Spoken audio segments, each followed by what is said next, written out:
August మాసంలో నుండి September మాసంలోనికి మనం అందరం కూడా ప్రవేశించాం. ఉచితమైన దేవుని మహా ఉన్నతమైన కృప వలన మరొక నెలలోనికి మనము ప్రవేశించగలిగాం. గడిచిన 8 నెలలు ఆ దేవాది దేవుని ఉచితమైన కృప మన మీద ఉన్నది.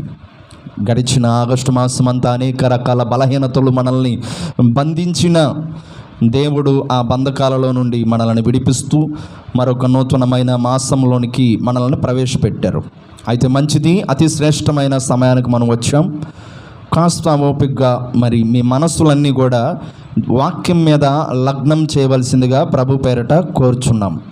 చూడండి నా ప్రియ దేవుని బిడ్డలారా, పాపమెరుగని దేవుడు మన కోసము ఏమైపోయాడు? పాపిగా మారిపోయాడు. నిజమే, పాపమెరుగని దేవుడు. ఈ ప్రపంచంలో పాపము ఎరుగని దేవుడు, పాపము లేని దేవుడు ఎవరైనా ఉన్నారా అని అంటే ఒక్కరే, ఆయనే పరిశుద్ధుడైన దేవుడైన యేసుక్రీస్తు వారు. మరి పాపము లేని దేవుడు, పరిశుద్ధుడైన దేవుడు మన కోసం ఏమైపోయాడు? పాపముగా మారిపోయాడు. పాపముగా మారిపోవటానికి గల కారణం, మనందరినీ దేవుడు ఏం చేయాలనుకున్నాడంటే నీతిమంతులుగా చేయాలనుకున్నాడు. అంటే ఈ లోకంలో ఎవ్వరు కూడా నీతిమంతులు లేరని వాక్యం చెప్తుంది. నీతిమంతుడు లేడు, ఒక్కడును లేడు, అందరూ పాపము చేసి దేవుడు అనుగ్రహించు మహిమను పొందలేకపోతున్నారు. అయితే నా ప్రియ దేవుని బిడ్డలారా, నీతిమంతులు లేని ఈ లోకంలో మనందరిని కూడా నీతిమంతులను చేయటానికి, మనందరిని కూడా పరిశుద్ధులను చేయటానికి, మనందరిని కూడా దేవుని బిడ్డలుగా చేయటానికి మరి దేవుడే తన ఏకైక కుమారుణ్ణి మన కోసము ఈ భూమి మీదకి పంపటమే ఒక గొప్ప ఆలోచన. దేవుడే, తండ్రి అయిన దేవుడే మన కోసం ఈ భూమి మీదకి తన ప్రియ కుమారుడైన యేసుక్రీస్తు వారిని పంపారు. ప్రియమైన దేవుని బిడ్డలారా, ఆ పంపటం వెనకున్నటువంటి బలమైన కారణం ఏంటంటే మనందరము కూడా ఏమవ్వాలి? నీతిమంతులం అవ్వాలి. మనమందరము పరిశుద్ధులం అవ్వాలి. మనమందరము దేవుని బిడ్డలం అవ్వాలి. మనమందరము దేవుని వారసులం అవ్వాలి. అలా అవ్వాలంటే నీతిమంతులు లేని ఈ లోకంలోకి నీతిమంతుడు రావాలి. పరిశుద్ధులు లేని ఈ లోకంలోకి పరిశుద్ధుడైన యేసయ్య రావాలి. ప్రియమైన దేవుని బిడ్డలారా, అలా రావటానికే ఆయన ఈ భూమి మీదకి ఆయన వచ్చి ఉన్నాడు. కనుక నా ప్రియ దేవుని బిడ్డలారా, మనం ఆయన యందు దేవుని నీతి ఎగునట్లు పాపమెరుగని ఆయనను మన కోసము పాపముగా చేసెను. మరి ఇందులో మనకేం కనబడుతుందంటే ఆయన ప్రేమ కనబడుతున్నది. ప్రియమైన దేవుని బిడ్డలారా, ఈ రోజున ఈ బల్లారాధన, ఈ ప్రత్యేకమైన ఆదివారం నాడు మనం నేర్చుకుంటున్నటువంటి వాక్యంలో యేసయ్య ప్రేమ గురించి కొన్ని విషయాలు మనం నేర్చుకుందాం. గడిచిన వారం మనము మంచి సమరయుని గురించి నేర్చుకుందాం. మంచి సమరయుడు పడిపోయిన వ్యక్తి దగ్గరకు వచ్చి చూసి అతని మీద జాలిపడి నూనె ద్రాక్షరసము పూసి అతని గాయములను కడిగి వేసి అతన్ని తన భుజముల మీద ఎక్కించుకొని తన వాహనం మీదకి ఎక్కించుకొని పూటకోల వాని ఇంటికి తీసుకుని వెళ్ళి అతనికి 2 డేనారములు ఇచ్చి పరామర్శించి వెళ్ళిపోతాడు, మరలా వస్తానని చెప్పాడు. అయితే నా ప్రియ దేవుని బిడ్డలారా, ఆ మంచి సమరయుడైనటువంటి దేవుడు మరి ఈ లోకానికి ఆయన వచ్చాడు. ఈ లోకానికి ఆయన ఎందుకు వచ్చాడు అన్నది మనం ఆలోచిస్తే ఈ లోకమంతా కూడా ఎలా ఉందంటే నీతి లేని లోకంగా, పరిశుద్ధత లేని లోకంగా, పవిత్రత లేని లోకంగా, యథార్థత లేని లోకంగా, వెలుగు లేని లోకంగా ఉండిపోయింది. అయితే ఈ లోకంలో ఉన్న వారందరినీ ప్రేమించిన తండ్రి అయిన దేవుడు ఆయన అనుకున్నాడు, నా బిడ్డలని నేను మరలా నా బిడ్డలుగా చేసుకోవాలి. నా బిడ్డలని నేను మరలా నా బిడ్డలుగా చేసుకోవాలి. నా బిడ్డలుగా చేసుకోవాలంటే ఒకే ఒక్క మార్గం, నా ఏకైక కుమారుడిని నేను ఈ లోకానికి పంపాలి అన్న ఆలోచన చేసి తండ్రి అయిన దేవుడు తన ఏకైక కుమారుడైనటువంటి యేసుక్రీస్తుని ఈ లోకానికి పంపాడు. ఈ లోకానికి పంపటంలో ప్రేమ కనపడుతుంది. ఈ లోకానికి ప్రభు అని యేసుక్రీస్తు రావటంలో ప్రేమ కనపడుతుంది. ఆయన ఎందుకు వచ్చాడు అని అంటే పాపమెరుగని ఆయన మన కొరకు పాపిగా మారటానికి వచ్చాడు. ప్రియమైన దేవుని బిడ్డలారా, రోమా సామ్రాజ్యం మరి పాపులను, దొంగలను, హంతకులను, ఖైదీలకు వారు వేసే శిక్ష ఏంటి? సిలువ. రోమా సామ్రాజ్యం వారు వేసే కఠినమైన శిక్ష సిలువ. 4 రకాలుగా సిలువలు వారు వేస్తారు. మరి యేసుక్రీస్తు వారు కూడా సిలువ మీద వేలాడటానికి ఆయన వచ్చారు. సిలువ ప్రియమైన దేవుని బిడ్డలారా, నీకు నాకు దేనికి సాదృశ్యంగా ఉందంటే, వాస్తవానికి సిలువ శాపానికి సాదృశ్యం. వాస్తవానికి సిలువ విలువలేని దానికి సాదృశ్యం. సిలువ హంతకులకు, ఖైదీలకు వారిని వేలాడదీయటానికి సాదృశ్యం. అయితే ప్రభువైన యేసుక్రీస్తు వారు ఆ సిలువ మీద వేలాడటానికి వచ్చారు. ప్రభువైన యేసుక్రీస్తు వారు సిలువ మీద వేలాడటానికి వచ్చారు. ఆకాశానికి భూమికి మధ్య వేలాడటానికి ఆయన వచ్చాడు. ప్రియమైన దేవుని బిడ్డలారా, ఎందుకు ఆయన వేలాడటానికి వచ్చాడు అని అంటే, ఆయన మనల్ని ఎంతగానో ప్రేమించాడు. దేవునికి స్తోత్రం, దేవునికి స్తోత్రం. సిలువ మీద ఆయన వేలాడటానికి వచ్చాడు. సిలువ మీద ఆయన వేలాడాడు. నిండు యవ్వన కాలంలో 33.5 సంవత్సరాల యవ్వన కాలంలో ఆయన తన యవ్వన రక్తాన్ని కార్చడానికి వచ్చాడు. ఆ రక్తాన్ని కార్చడంలో ప్రేమ ఉంది. ఆ సిలువను మోయటంలో ప్రేమ ఉంది. సిలువ వేలాడటంలో ప్రేమ ఉంది. ప్రియమైన దేవుని బిడ్డలారా, వస్త్రహీనుడిగా వేలాడాడు, అందులో ప్రేమ కనబడుతున్నది.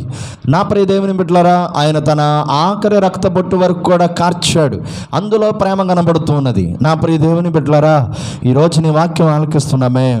మనందరి పాపములను ఆయన మీద వేసుకోవటానికి వచ్చి, మనందరి పాపములను ఆయన కడిగి వేయటానికి వచ్చి, మనందరి నేరములను ఆయన మీద తన వేసుకొని వేయటానికి వచ్చి, ఆయన మన నేరమును ఆయన మీద వేసుకున్నాడు, మన పాపమును ఆయన మీద వేసుకున్నాడు, మన దోషమును ఆయన మీద వేసుకున్నాడు. అలా వేసుకొని తన రక్తాన్ని కార్చి, ఆఖరి రక్తపు బొట్టు వరకు కూడా కార్చి తన ప్రాణాన్ని పెట్టే విషయంలో కూడా ఆయన ప్రేమ కనబడుతున్నది. నా ప్రియ దేవుని బిడ్డలారా, ఎవరంతలా మనల్ని ప్రేమించగలరు? ఎక్కడ ఈ ప్రేమ మనకు దొరుకుతుంది? ఈ ప్రపంచంలో ఎక్కడ వెతికినా కూడా యేసయ్య ప్రేమ దొరకదు. అందుకని మనం పాడుకున్నాం పాట, వెండి బంగారాల కన్నా మిన్న అయినది యేసయ్య ప్రేమ, సిరి సంపదల కన్నా గొప్పది యేసయ్య ప్రేమ, బంధుమిత్రుల కన్నా గొప్పది యేసయ్య ప్రేమ. ఆ ప్రేమ ఏం చేసింది అంటే, పరలోకంలో నుండి భూలోకానికి దిగి వచ్చేలా చేసింది. దేవునికే మహిమ కలుగును గాక. హల్లెలూయా. యెరూషలేము నుండి యెరికోకు ఒక వ్యక్తి దిగిపోయి పడిపోతే, ఆ పడిపోయిన వ్యక్తిని చూసిన పరమాత్ముడు పరలోకంలో నుండి భూలోకానికి ఆయనే దిగి వచ్చాడు. నా ప్రియ దేవుని బిడ్డలారా, పరలోకం నుండి భూలోకానికి దిగి వచ్చిన దేవుడు ఎవరండి? పరలోకంలో నుండి భూలోకానికి వచ్చిన దేవుడు ఎవరున్నారు ఈ ప్రపంచంలో? ఒక యేసయ్య తప్ప. నీ కోసం నిన్ను వెతుక్కుంటూ వచ్చాడు, నీ కోసమే నిన్ను రక్షించడానికి వచ్చాడు, నీ కోసమే నిన్ను నీతిమంతునిగా చేయటానికి వచ్చాడు. నా ప్రియ దేవుని బిడ్డలారా, ఎంతోమంది దేవుళ్ళ కోసం గుళ్ళు గోపురాల దగ్గరికి పరిగెడుతూ ఉంటారు, మనం వింటూ ఉన్నాం. అయితే యేసుక్రీస్తు వారే నీ కోసం నా కోసం వెతుక్కుంటూ పరలోకాన్ని విడిచి, ఆ అందమైన పట్టణాన్ని విడిచి, ఆ బంగారపు గృహాలతో నిండిన పట్టణాన్ని విడిచి, ఆ అద్భుతమైన శ్రేష్టమైన పట్టణాన్ని విడిచిపెట్టి ఆయన ఈ లోకానికి ఎలా వచ్చాడు అంటే, అంత గొప్ప దేవుడు అయినటువంటి యేసయ్య ఆయన ఎలా వచ్చాడు అన్నది మనం ఆలోచన చేస్తే చూడండి, పేతురు రాసిన పత్రిక, ఆయన ఎలా వచ్చాడు.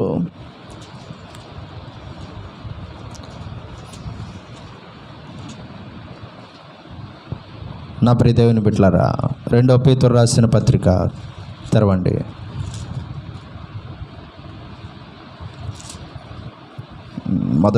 మొదటి పేతురు రాసిన పత్రిక తీయండి.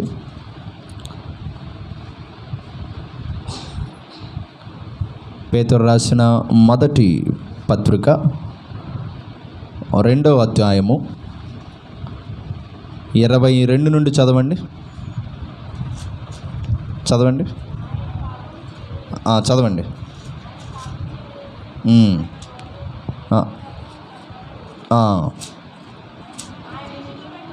కాస్త పెద్దగా చదవండి.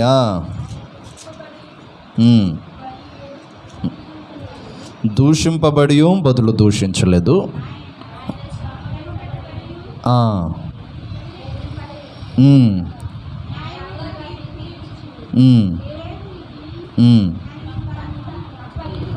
న్యాయముగా తీర్చు దేవునికి తన్ను తాను అప్పగించుకొనెను. ఫిలిప్పీలకు రాసిన పత్రిక 2వ అధ్యాయము 6 నుండి చదవండి.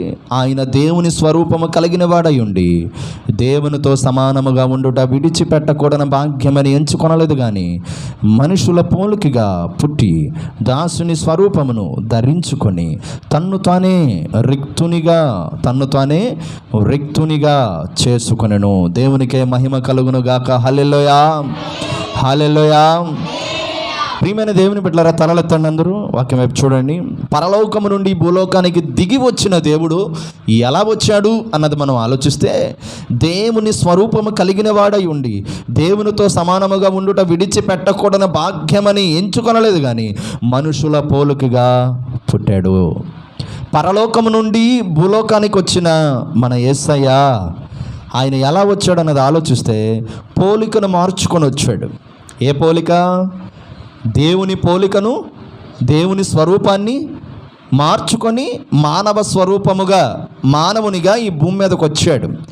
ప్రియమైన దేవుని బిడ్డలారా, పోలికను మార్చుకున్నాడు, స్వభావమును మార్చుకున్నాడు, మహిమను మార్చుకున్నాడు, పరలోకమును విడిచి భూలోకానికి వచ్చాడు.